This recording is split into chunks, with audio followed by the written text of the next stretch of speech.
यह महाराज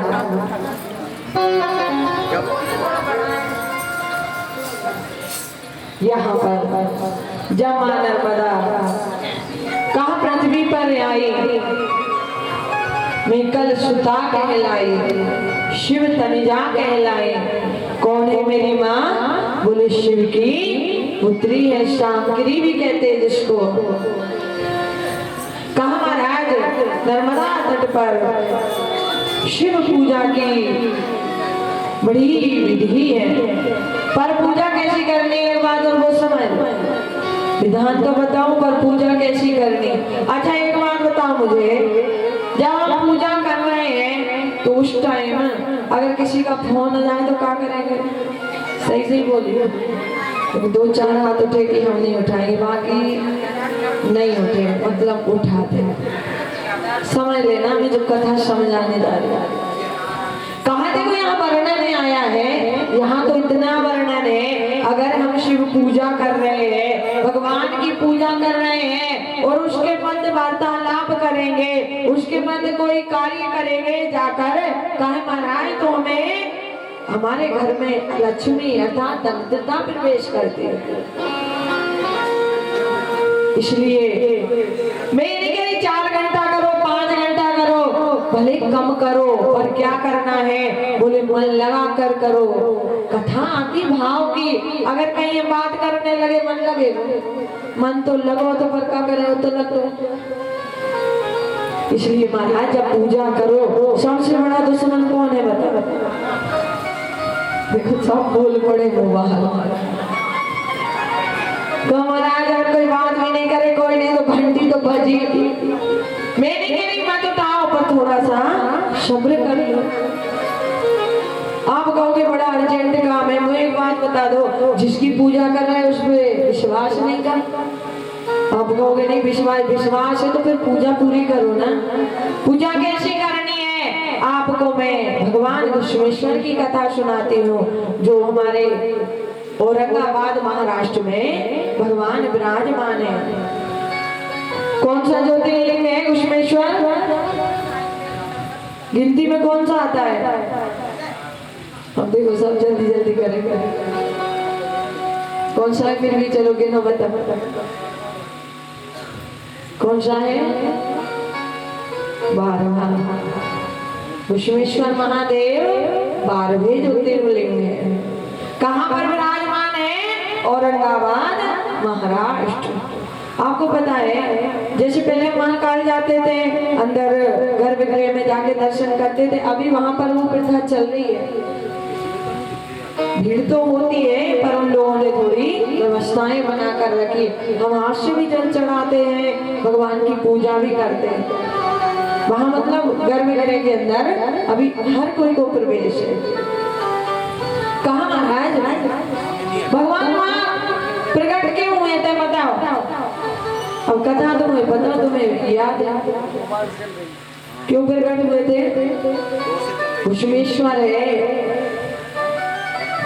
तो 2 बहनें थी, कौन कौन? सुदेहा और भूष्मा। कहा महाराज जो ब्राह्मण देवता थे तो उनका विवाह हुआ था सुदेहा के साथ, पर इनके यहाँ पर कोई संतान नहीं थे।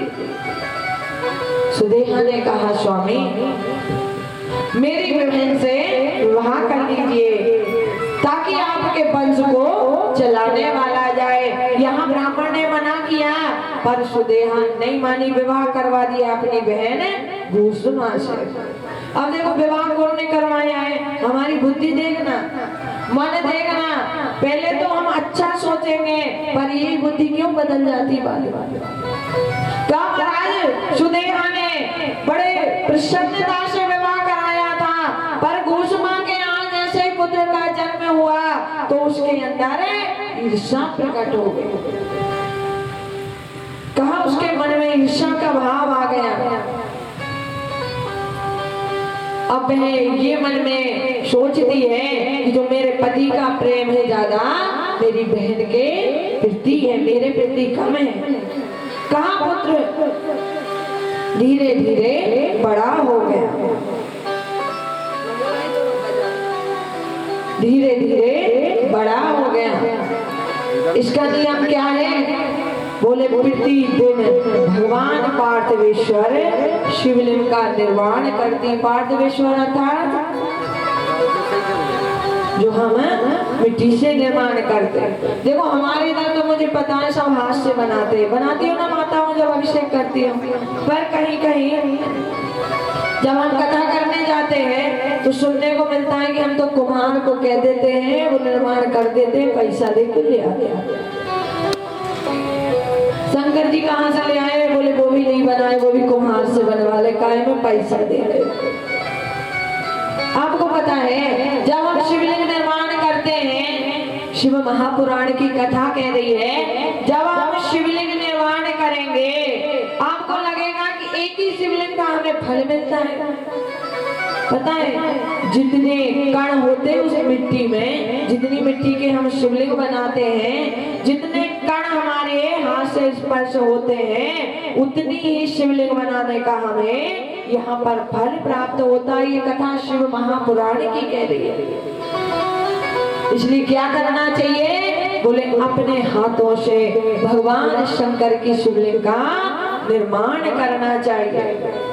खैर मुझे पता है अपने इधर नहीं होता, यहाँ सभी माताएं हाथ से बनाती है। कहा महाराज प्रतिदिन का नियम है, भूष्मा भगवान शंकर की 101 शिवलिंग निर्माण करती है, विधिवत अपने पति के साथ बैठकर पूजा करती है, और जब पूजा पूर्ण हो जाती है तब जाकर कहीं दूसरा कार्य करती है। बड़े अच्छे से समझियो, एक हमें जरा सी बात हुई नहीं कि हम चल देते, और एक भूषणा है। काश नेहा के मन में इतना छल आ गया, कपट आ गया कि एक दिन जो बालक सो रहा था जाके उसका गला काट दिया, सोते हुए का। जैसे द्रोणाचार्य जी के पुत्र अश्वत्थामा ने पांडवों के 5 पुत्र का सोते हुए गला काट दिया था। उसे लगा कि ये पांडवों के पुत्र हैं, पर पुत्र की जगह कौन सो रहा था? बोले पांडव नहीं, उनके पुत्र सो रहे थे। यहाँ गला काट दिया। अब यहाँ भूष्मा भगवान शिव की पूजा कर रही है, शंकर का अभिषेक कर रही है, सुदेहा बार बार आके चिल्ला रही है, बहन अनाथ हो गया, हमारे पुत्र की मृत्यु हो गई। जिसने करी है वो ही आके चिल्ला रही, कहीं मुझ पे इल्जाम ना लग जाए। देखो जब कोई ज्यादा चिल्लाते देखे ना, आपने उससे कोई बात करी और अगर सच्चा व्यक्ति है तो वो ज्यादा नहीं चिल्लाएगा, उसको प्रूफ नहीं करेगा, और अगर उसमें कमी है तो वो चिल्ला चिल्ला के तुम्हें दबा देगा। ध्यान रखियो, ज्यादा वही चिल्लाता है जिसके मन में छल होता है, कपट होता है, ताकि ये चुप हो जाए। सच्चा व्यक्ति के ऊपर अगर आप कोई आरोप भी लगाओगे तो वो चुप रहेगा। क्यों? क्योंकि उसे अपने भगवान पे विश्वास होता है। जब ऐसी परिस्थिति कभी आ जाए, कहा महाराज सामने वाले को जवाब मत देना, क्योंकि अगर हम जवाब देंगे तो 2-4 लोग सुनेंगे। अपने भगवान के हाथ में छोड़ देना, क्योंकि जब वो उसका जवाब देगा तो सारी दुनिया देखेगी। कहा महाराज रो रही है, चिल्ला रही है, पर एक बार भी भूष्मा का मन विचलित नहीं हुआ। अब मन में विचार करना कितनी बड़ी बात है कि पुत्र का देहांत हो गया, पुत्र मर गया, और वो माँ पूजा कर रही है, एक बार भी सर उठाकर नहीं देख रही, उसको कितना विश्वास होगा। सुदेहा चिल्लाती रही, भूष्मा ने अपनी पूजा बंद नहीं करी। कथा से समझ लेना, छोटी छोटी चीजों पे मत उठा करो, अपने फोन को मत उठाया करो। जो समय भगवान को दे रहे हो तो वह मन से भाव से दिया करो। कहा जब पूजा पूर्ण हो गई, शिवलिंग को लिया और जाकर एक जलाशय में विसर्जित कर दिया, और वो पीछे से रोती चिल्लाती चल रही है, बहन तो सुन नहीं रही, हमारे पुत्र का देहांत हो गया है, पर वो ध्यान नहीं दे रही। वहां शिवलिंग को विसर्जित करके कहा महाराज जैसे ही जल में विसर्जित किया, सुदेहा के तरफ नहीं देखा, अपने बाबा पर विश्वास था, वहां हाथ जोड़ के कहती है बाबा, हे देवादिदेव महादेव, मैं अपने पुत्र से मिलना चाहती हूँ। किससे बोल रही है? बोले जिसकी पूजा करी है उससे बोल रही है। नहीं देख रही बहन चिल्ला रही मर गया, नहीं, बाबा से कहा। बोले बाबा मैं अपने पुत्र से मिलना चाहती हूँ। जब भाव से पुकारा, कहा उसका पुत्र मामा चिल्लाते आ गया। जो मरा हुआ पुत्र था वो दौड़ लगाते आकर भूषणा के हृदय से लग गया। भगवान शंकर रुद्र रूप में प्रकट हो गए और सुदेहा को मारने लगे। क्योंकि ये मत कहना मेरे भोले तो भोले भाले हैं, भोले भाले हैं पर किसके लिए है? बोले अपने भक्तों के लिए। पर भाले भी है, भाले अर्थात हाथ में भाला भी रखते हैं, रुद्र भी है। अगर किसी ने अपने भक्तों का आहित किया तो फिर समझ लेना क्या होने वाला है। इसलिए भगवान को भोले ही भोला मत समझा करो, रुद्र रूप को भी याद करके रखा करो कि भगवान शंकर रुद्र अवतार भी है। कहा महाराज, यह भूषणा ने प्रार्थना करी, बाबा ये मेरी बहन है, इसको क्षमा कर दो। जब प्रार्थना करी भगवान ने क्षमा कर दिया। कहा वरदान मांगो। भूषणा ने वरदान मांगा कि हे महादेव, जैसे मेरे पुत्र की रक्षा करी, मेरी इच्छा है कि यहाँ पर आप शिवलिंग के रूप में प्रकट हो जाओ और सारे दुनिया की रक्षा करो। तो बाबा कहा महाराज भूषमेश्वर, कहते ना घृणेश्वर भी कहते हैं। भगवान शंकर से 12 ज्योतिर्लिंग में जो 12वां ज्योतिर्लिंग है उसको घृणेश्वर भी कहते हैं, भूषमेश्वर भी कहते हैं। घृणेश्वर क्यों कहते हैं? क्योंकि घृणा के कारण भगवान प्रकट हुए थे, घृणा थी ना सुदेहा के मन में, और भूषमेश्वर भूषमा का नाम था, इसलिए भूषमेश्वर कहा है। तो अब समझे कुछ, इतनी लंबी चौड़ी कथा सुना दे, कुछ बात समझ में पल्ले पड़ी। क्या करोगे? पूजा करोगे तो बोलो, विचार कर रहे हैं कि कैसी मना करेंगे, फोन नहीं उठाएंगे। सबके मन में जो टेंशन है और तो सब हो जाएगा। देखो महाराज मेरी तो विनती है, आप कम समय किया करो पर पूजा ध्यान से किया करो। क्योंकि एक जब हम एक प्रण ले लेते हैं, भगवान की कोई भी पूजा एक लक्ष्य बनाकर करो। अगर हमारा लक्ष्य है कि हम नहीं बात करेंगे तो नहीं करेंगे, पूजा करके ही हमें काम करेंगे तो करेंगे। जैसी माताओं ने अब ले लिया ना प्रण के बिना मंदिर जाए रहूंगी नहीं, चाहे कुछ भी कर ले मंदिर तो जाऊंगी, तो जाती हो कि नहीं बताओ? तो फिर इसमें भी दिक्कत नहीं है। अगर मन में ये भाव आ जाए तो हम ये भी कर सकते हैं। कहा महाराज आगे सूत जी महाराज माता नर्मदा के 12 नामों की व्याख्या बताते हैं। मैया को अनेक नामों से पुकारा जाता है पर 12 नामों की व्याख्या अनेक है। बालू वाहिनी कहते हैं, मेकल सुता कहते हैं, रेवा कहते हैं। अब बताओ रेवा नाम क्यों पड़ा? कहा रेवा नाम क्यों पड़ा? कथा तो आगे आती पर बात आगे तो मैं आपको समझा देती हूँ। कहा है महाराज, देखो नियम की बात कर रही मैं। माधोगढ़ की महारानी प्रतिदिन नियम था, जब तक नर्मदा स्नान ना कर ले तब तक भोजन नहीं करती थी, चाहे ऋतु कोई सी भी हो, चाहे बीमार हो। पर नियम था जब तक नर्मदा स्नान ना कर ले तब तक भोजन नहीं करेगी।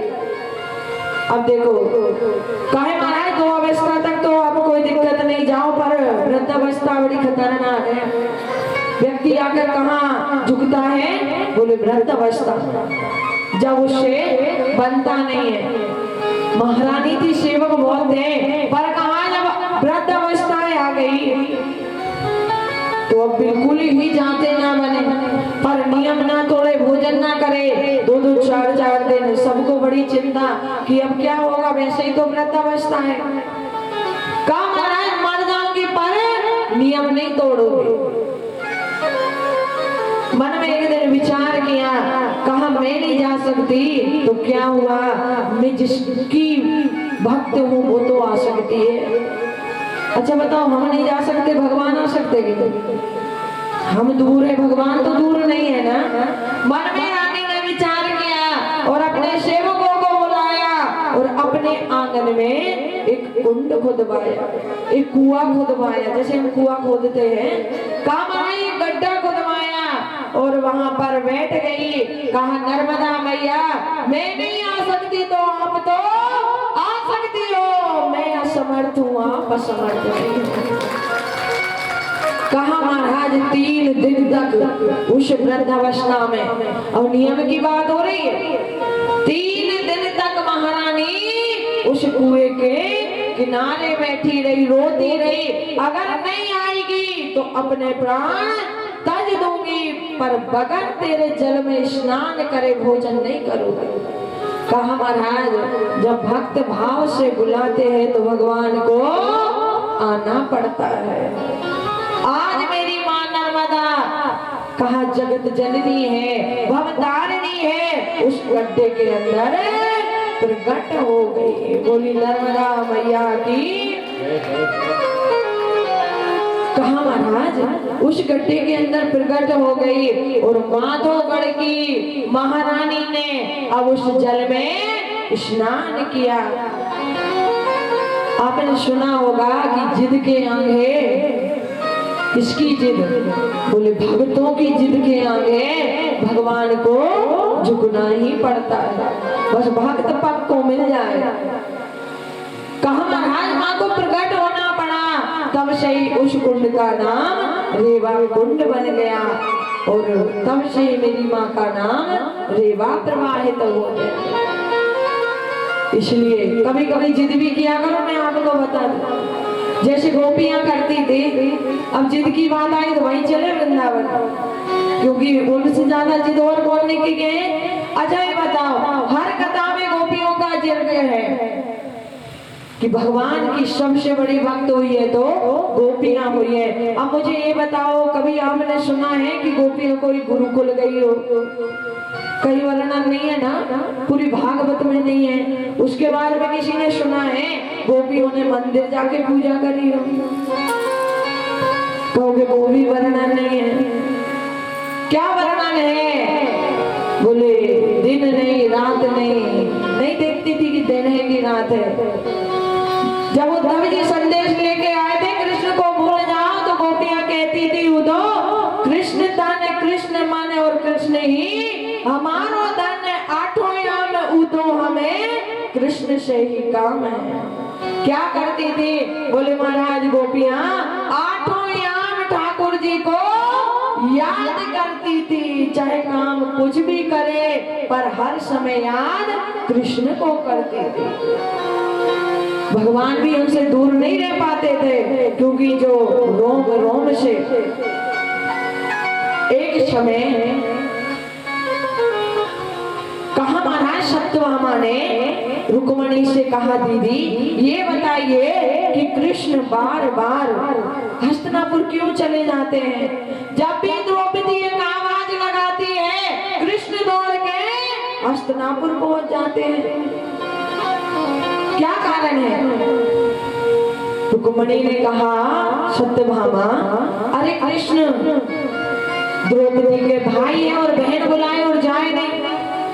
कहा बहन बुलाए तो इतनी बार, जब मर्जी जाए जब चल दिए। अच्छा ये दिक्कत भी है ना, बार बार अगर चले गए तो फिर तो हर हर एक दो बार जाए तो चलो कछु नहीं है ना, अगर बार बार जाए तो फिर तो पता करना पड़े, संग जाना पड़े कि अगर जाओगे कहा ये पता करके आओ। अभी हमें सत्यभामा ने मन में विचार किया कि बार बार क्यों जाते हैं। भगवान ने सुन लिया, भगवान ने सोचा अगर मैं इसको समझाऊंगा बोल के तो ये नहीं समझेगी, एक लीला करी। कहा रुक्मणी मैं द्रौपदी के यहाँ जा रहा हूँ, क्या चलना है? मैया तो समझ गई कि प्रभु लीला कर रहे हैं। यहाँ रुक्मणी मैया चलने लगी। अब सत्यभामा को लगे कि जाके तो देखूं ये बार बार जा तो काय को है। अब शंख बोलती मैं भी चलूंगी, बोले चलो। अब जब द्रौपदी के यहाँ गए तो द्रौपदी जी के बाल जो केस थे बड़े लंबे लंबे थे। दुशासन केशों को ही खींच के लाया था राज्यसभा में। कहा महाराज अब द्रौपदी अपने केस संवार रही थी। भगवान ने कहा बहन क्या कर रही हो? बोले भैया अपने बाल संवार रही। बोले तू काय को संभाले, दो दो भाभी क्या करेंगे? अब देखो एक तो वैसे ही सत्यभामा को क्रोध है कि बार बार आता है और जाते से काम पे लगा, तो वो भी केस संभालने को। अब माता रुक्मिणी तो संभालने लगी। देवी सत्यभामा को बड़ा क्रोध था, एक केस लिया। अब देखो अगर किसी गुस्सा आए तो जा डायरेक्ट वही नजर जाएगी, पकड़ो। कहा महाराज एक केस लिया और एकदम से खींच दिया। अब देखो जब वो केस निकला उस रोम से तो आवाज आई कृष्ण। क्या आवाज आई? कहां से आई? बोले मुख से नहीं आई, उस रोमटे से आई। हमारे शरीर में 3.5 करोड़ रोमटे, जो रोम छिद्र दिखते हैं ना, ये छोटे छोटे, कितने हैं? 3.5 करोड़। अब सत्यभामा ने विचार किया इसका मैंने केश निकाला तो कृष्ण नाम आई। कहा महाराज कुछ बाल और पकड़े और खींच दिए। जहां जहां से वो बाल निकले वहां वहां से नाम आई कृष्ण। भगवान आ गए। भगवान ने कहा सत्यभामा रुक्मिणी से पूछ रही थी मैं बार बार क्यों द्रौपदी के यहाँ दौड़ा चला आता हूँ? तो कारण ये है जो भक्त मुझे रोम रोम से पुकारता है मैं उसके बिना रह नहीं पाता, मुझे दौड़ना नहीं पड़ता है। जिसका रोम रोम मेरा नाम ले रहा है। तो बताओ गोपियां भी यही थी महाराज कि रोम रोम से कृष्ण को पुकारती थी। कहा भोजन बना रही तो याद करती थी। एक समय नारद जी वृंदावन के ऊपर से जा रहे थे। एक गोपी ध्यान करके बैठी थी। नारद जी ने कहा यहाँ तो परब्रह्म खुद विराजमान है, जा किसको ध्यान कर रही पूछे जाके। कहा गोपी जा बता तू ध्यान किसका कर रही है? गोपी ने कही नारद जी हमें हमारी अपनी तक रहने दो, तुम जाओ। बोले नहीं बता दो। गोपी ने कही हम कोई भगवान को ध्यान नहीं कर रहे कि हमारे आके हृदय में विराजमान हो जाए। हम तो जाके लिए ध्यान कर रहे कि जो हृदय में बैठो है वो बाहर हो जाए। बोले कौन? अरे बोले जो नंद को लाला। जब हमें गाय धोने के लिए जाते हैं जो आके बैठ जातो है कि गाय भाभी सारो दूध का निकाल के कंसुको में जाएगी, मोहे नहीं पिलाएगी। बोले मुझे लगता है बैठा है, मैं ऐसी धार चलाती हूँ कि इसके एक मुख में जाए और एक मेरे पात्र में जाए। पर पीछे से सासू माया के डंडा 2-4 मारे, कहती सारो दूध धरती पे डोल दियो, जो रहतो ही नहीं है मुझे दिखतो है कि जो है। बोले नारद जी जब मैं रोटी बनाऊं जी आके चौके में बैठ जाए, फिर मैं इसको रोटी देती हूँ, मुझे लगता है ये रोटी पा रहा है, सारी रोटी नीचे फेंक देती हूँ। जब सासू माँ 2-4 आके फिर सुनाए तब जाके मुझे याद आती है। बोले मुझे 8 याम ये दिखता है, मैं सारे काम बिगाड़ देती हूँ।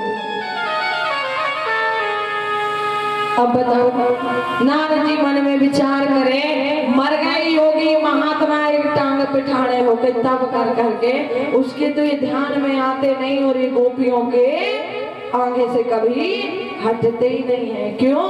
क्योंकि गोपियां एक से नहीं सारे रोम रोम से भगवान को पुकारती है। भजन कैसा होना चाहिए? कहा महाराज ऐसा लगे हमारा पूरा रोम ही भगवान का नाम ले रहा है। जब हम चुप बैठे हैं तब भी हमारी श्वासों से वो आवाज निकले, जब हम काम कर रहे हैं तब भी हमारी आवाज निकले। और अगर ये आदत पड़ गई तो भगवान हमसे दूर रह ही नहीं सकते, वो स्वयं ने कहा है। और गोपियां कहती हुई थी कि नारद जी लूट के ले गयो दिल जिगर। अच्छा बताओ किसी के साथ ऐसा हुआ है? अब मन में विचार करे, पहले सोचे हुआ तो कि नहीं। भगवान ने किसी का चित्त चुराया है? अच्छा भगवान कभी किसी को याद आए हैं? अब देखो सबकी मुंडी हिल रही, हाँ आते हैं। अगर आते हैं तो फिर समझ लो कि हाँ महाराज चित्त चुराया है। देखो गोपियां तो कह रही है, अब अगर आपका भी चुराया है तो मुझे बोलने की जरूरत नहीं पड़े, खुद ही ताली भी बजाओगे और भजन भी गाओगे। बोली नर्मदा मैया की।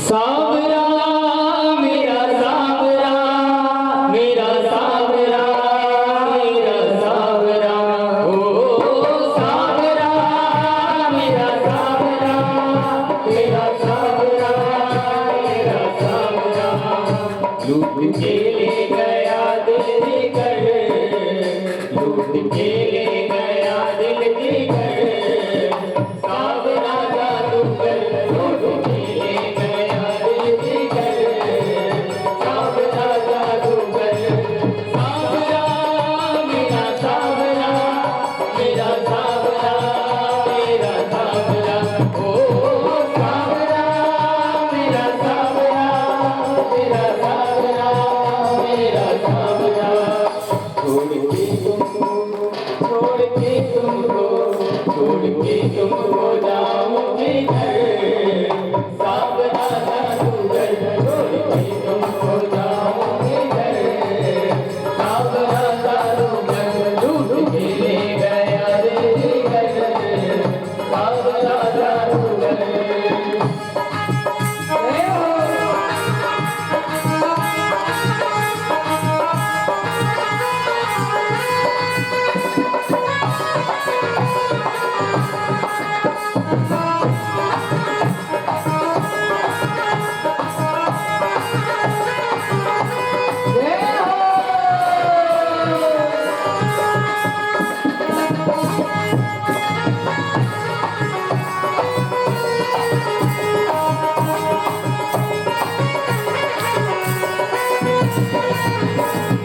मैं तो गई जमुना पे भरने को पानी, मैं तो गई जमुना पे भरने को पानी, मैं तो गई यमुना पे भरने को पानी, मैं तो गई यमुना पे भरने को पानी, एक छवि नटखटती भई मैं दीवानी, एक छवि नटखटती भई मैं दीवानी, भई मैं दीवानी, भई मैं दीवानी, भई मैं दीवानी, भई मैं दीवानी, उसने मारी जो, उसने मारी जो, उसने मारी जो तिरछी नजर, सावरा जादूगर, लूट के ले गया दिल घर, सावरा जादूगर।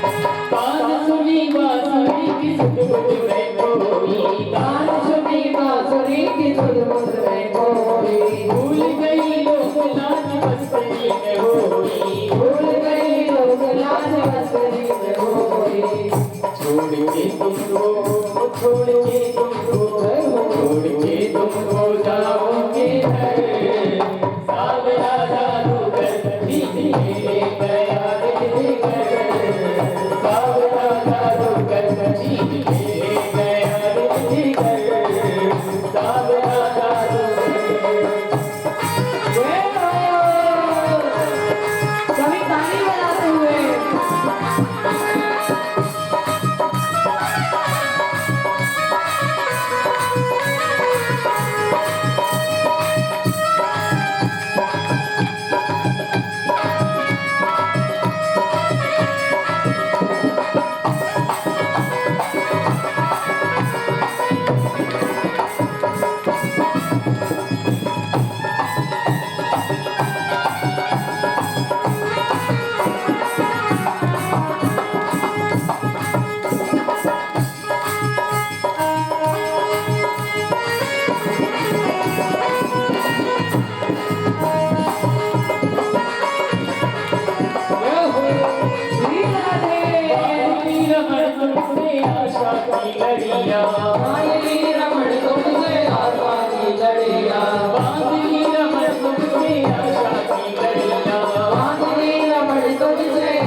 चरणों में रहो तेरी सेवा में तेरे चरणों में जाए गुजर सावरा साधु घर टूट के गया रे घर सावरा साधु घर सावरा मेरा सावरा मेरा सावरा मेरा सावरा सावरा मेरा सावरा मेरा सावरा मेरा सावरा टूट के गया रे घर टूट के गया रे घर सावरा साधु घर टूट के गया रे घर सावरा साधु घर टूट के गया रे घर सावरा साधु घर टूट के गया रे घर सावरा साधु घर सावरा साधु घर सावरा